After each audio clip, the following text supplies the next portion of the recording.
ప్రభుత్వం ఎంత అప్రమత్తం చేస్తున్నా ప్రజలు మాత్రం తెలుసుకోలేకపోతున్నారు. ఈ డిజిటల్ అరెస్టుల పేరుతో కోట్ల రూపాయలు నొక్కేస్తోంది ఈ సైబర్ క్రైమ్ ముఠ. ఈ సైబర్ నేరగాళ్ళు కొత్త దారులు ఎంచుకుంటున్నారు ప్రజల్ని మోసం చేసే విషయంలో.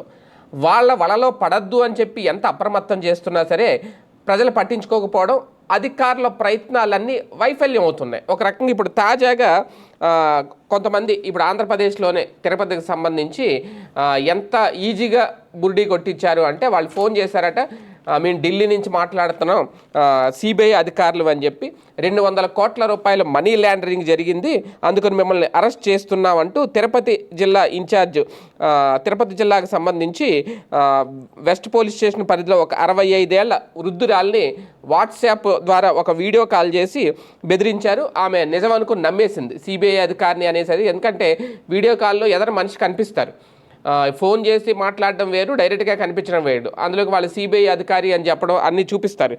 సిబిఐ ఐడి కార్డు, నేను సిబిఐ అధికారిని ఇలాగ 2 చూపించేదానికి వాళ్ళు నిజం అనుకుంటారు.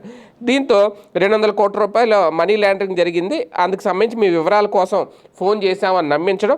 ఆ వృద్ధురాల పేరిట బ్యాంక్ అకౌంట్లో ఉన్న కొన్ని, ఎందుకంటే ఎవరైనా బ్యాంక్ అకౌంట్లో కొంచెం మనీ అనేది పెట్టుకుంటూ ఉంటారు, వృద్ధులు అంటే వాళ్ళకి సెక్యూరిటీ కోసం కొంచెం అమౌంట్ ఉంచుకుంటూ ఉంటారు.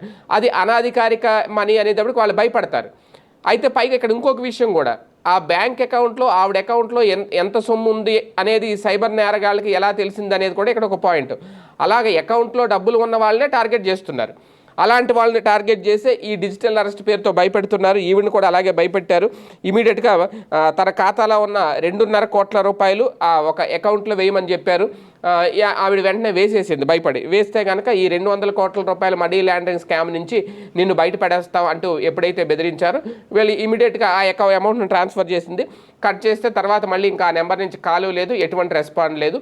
ఈమె మోసపోయినని ఆలస్యంగా గమనించింది. ఇమీడియట్గా స్థానికంగా ఉన్న పోలీస్ స్టేషన్కి వెళ్ళి కంప్లైంట్ చేసింది. తిరుపతి జిల్లా ఇన్ఛార్జ్ ఎస్పీ మణికంఠ చందోలు ఈ వివరాలన్నీ అయితే బయటపెట్టారు. అంటే ఒక రకంగా ఏదో ఒక రకంగా బెదిరించి మన అకౌంట్లను ఖాళీ చేసే సైబర్ నేరగాళ్ళు పెరిగిపోతున్నారు. చాలా అప్రమత్తంగా ఉండాలి.